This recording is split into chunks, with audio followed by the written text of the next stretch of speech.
Welcome to Magnolia Peach Tea. I'm Kim. I'm Jean. Thanks for joining us on today.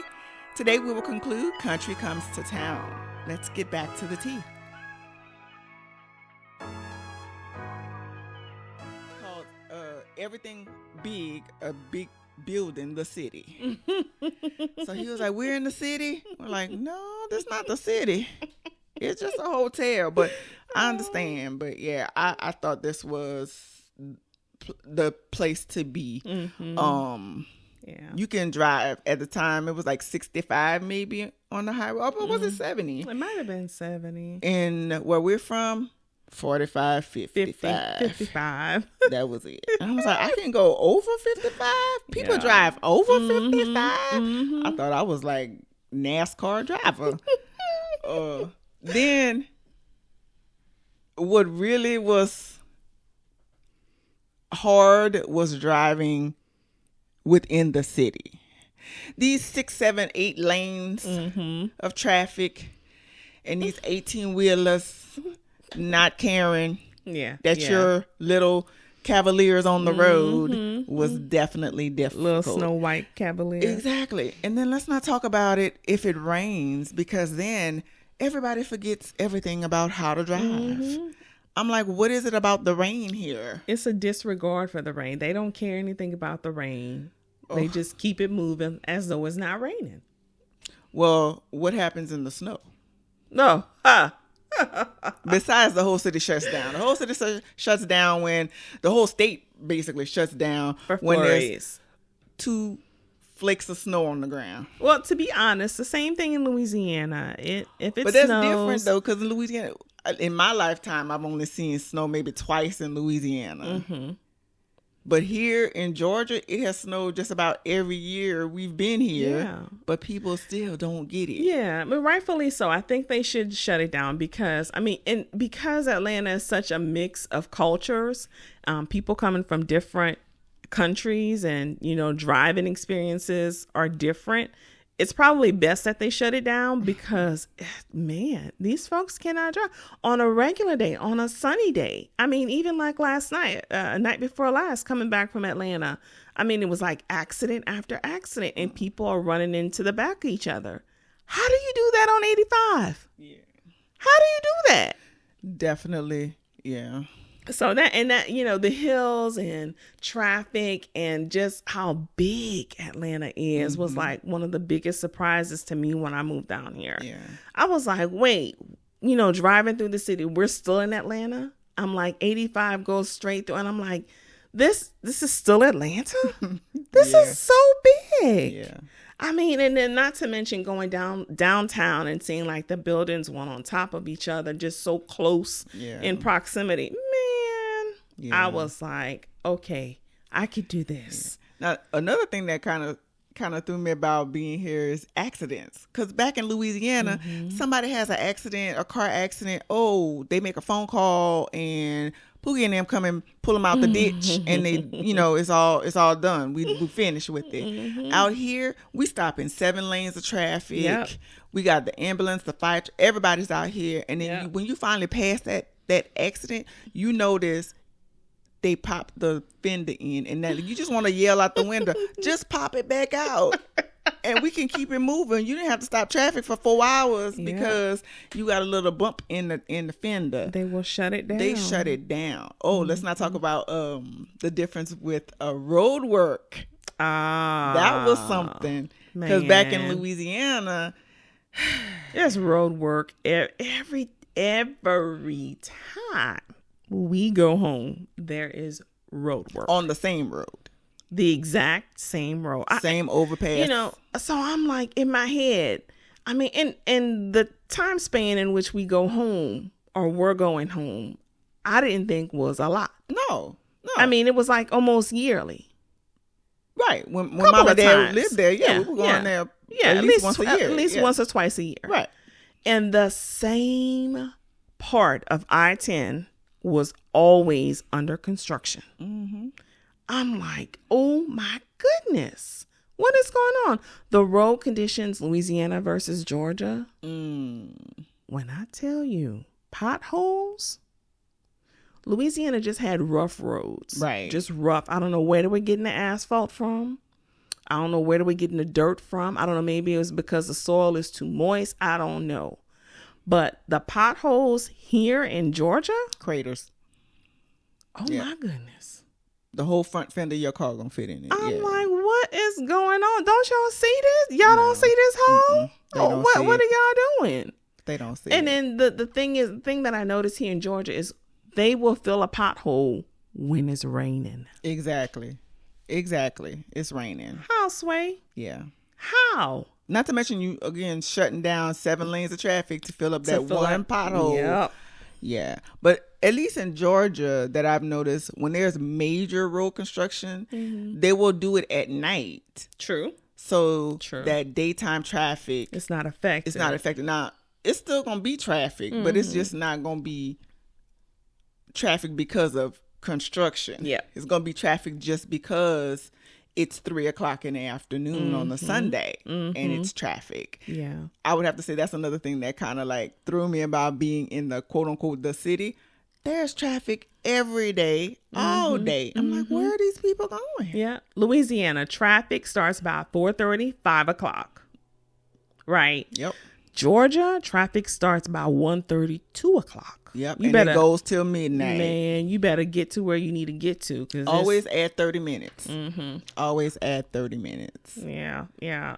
So what other differences did you notice about Louisiana versus Georgia? So I would have to, it's not even, I don't know if you call it a difference, but something that I miss about Louisiana is the food. Ooh. Again, we are fluffy family. We're a fluffy family. We enjoy our food. And being here in Georgia, I mean, besides our home cooking, we don't really get a lot of authentic Louisiana food. Even to me, Popeyes out here, it's different. It does not taste like Louisiana Popeyes.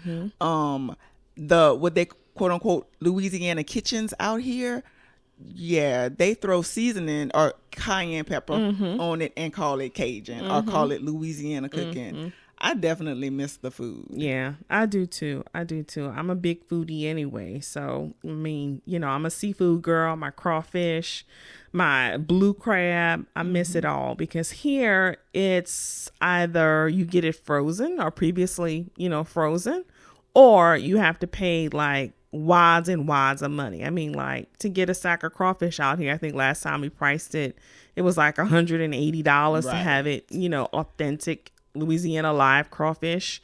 And ain't nobody got time for that. Nobody trying to pay $180. I am not taking a loan out to eat no crawfish. A sack of crawfish. Yeah. So I mean, I do miss the food. I mean, that's one thing when we go home.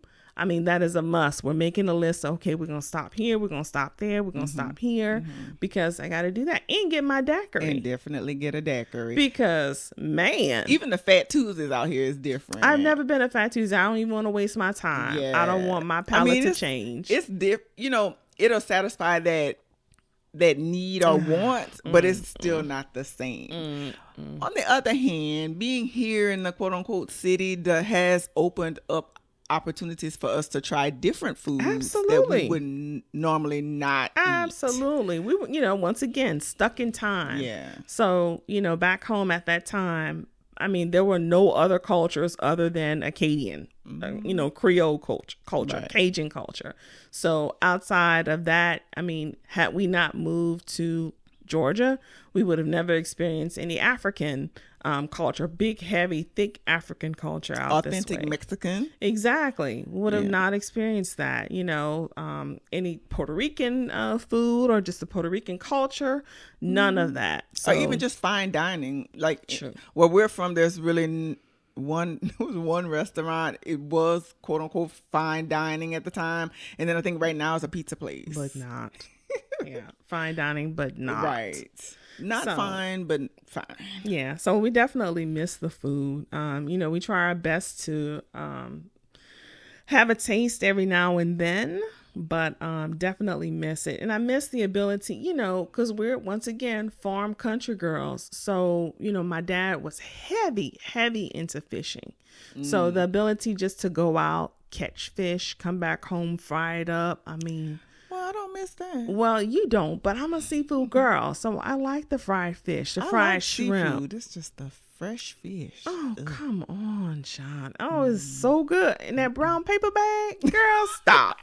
And then slice of bread. What? In that potato salad? Oh, yes. shit. That's why we fluffy now. Exactly. Jeez. Exactly. See, y'all. But another thing is the heat, man. What?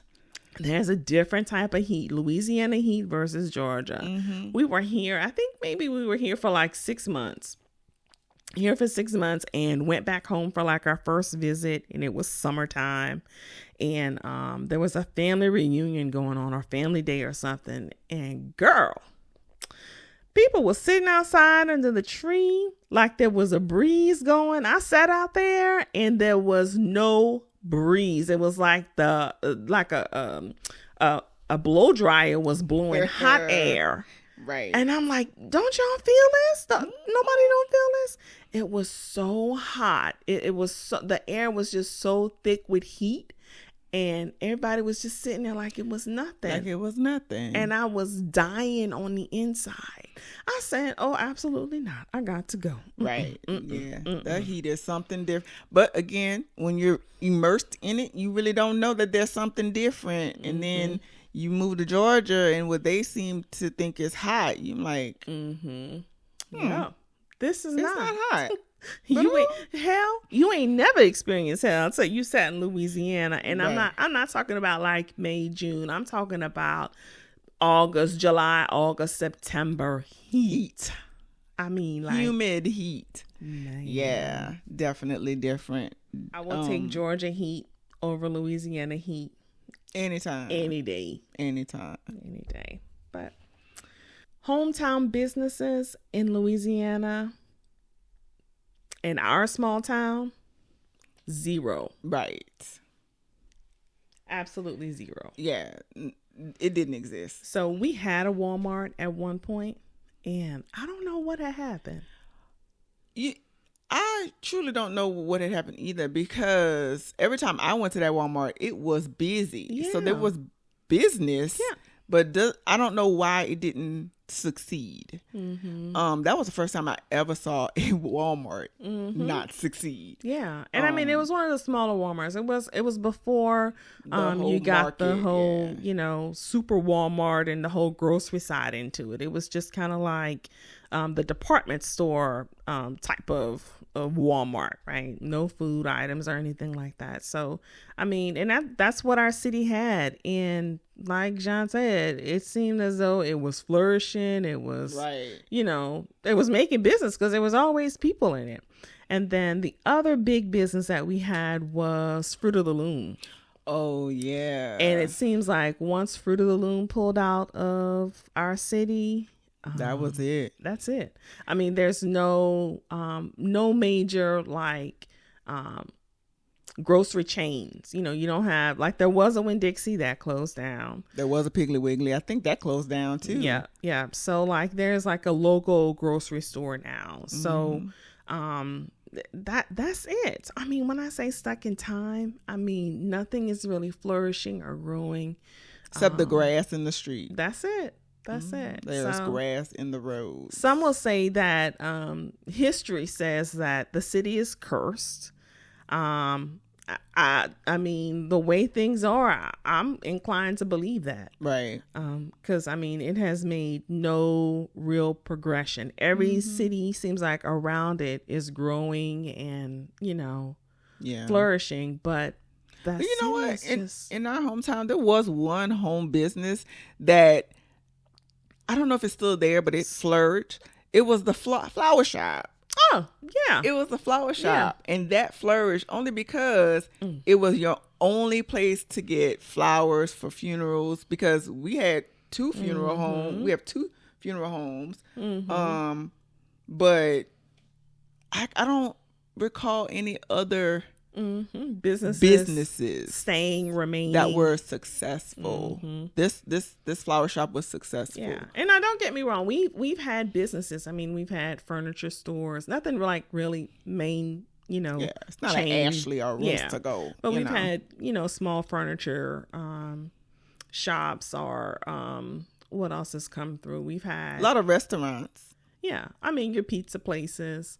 The Snowball Stand was another successful business that stayed and remained. I think it's family owned. Yeah, and I think that's the key. A lot of the family owned. I mean, because the florist was family owned. Yeah, it was. Those tend to stick around, but the other businesses, for some reason, they just don't. Right. And I mean, it could be because they may not get a lot of revenue, or may have difficulty with just generating business, or coming up with a business plan that promotes the business or advertises the business as a need. And then also got to come back to the cost of living, the the salaries and stuff that people make there.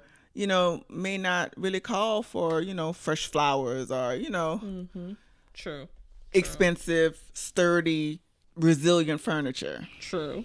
Yeah. So, definitely, sometimes I want to go back and kind of see, because Mom and Dad have been here for 6 years. It'll be 6 years. Yep. Yeah. Kind of see, it's been 6 years since I've been there. Kind of see what's changed, what's happened. With no real true expectations, because I was there for 40 something, 30 something years, almost 30 years, and nothing happened. But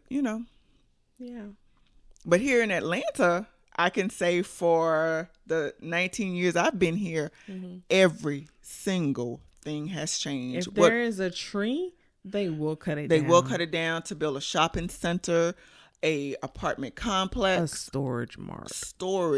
Yeah, I don't know what everybody's storing, but there's a lot of storage units here. Or automotive stores. Right. Car washes. Let's not forget about those. So definitely in Georgia, in the area that we live in, everything has changed. Nothing looks the same as it did even 5 years ago, but definitely not 18, 20 years ago. Yeah, absolutely. But that's a difference, because having to see things evolve, like, I know this was a tree. I know they had like a little tree area right here. What happened to this gas station? Yes. Yeah. Yes. It's gone. It was a gas station. It's gone. So it is now a 3-story storage unit. Yeah. Climate control. You can't do turn left at that gas station on the corner and then take a right at that car wash. No. And when we first moved down here, we were using paper maps. Yes. Paper map. I remember when I moved here, I had a paper map. Yep. Now you can't eat while you're doing the paper map, because then everything pages get stuck together. You think you're supposed to get on 85, and you like, where's 85? I can't, because the page is stuck together. Or the map torn at the seams from opening and closing. But thank God for technology, because I will definitely map quest it in a hurry. Girl, put on Waze and keep it moving. Right. Thank you guys for joining us on today. Yes, we've had fun talking about where we're from, and hopefully, this piques your interest to tune in for more episodes. Yeah, on our next episode, we're going to talk about marriage, divorce, everything in between. Dating after divorce. Dating after divorce. Definitely something to talk about. Doing a lot of that.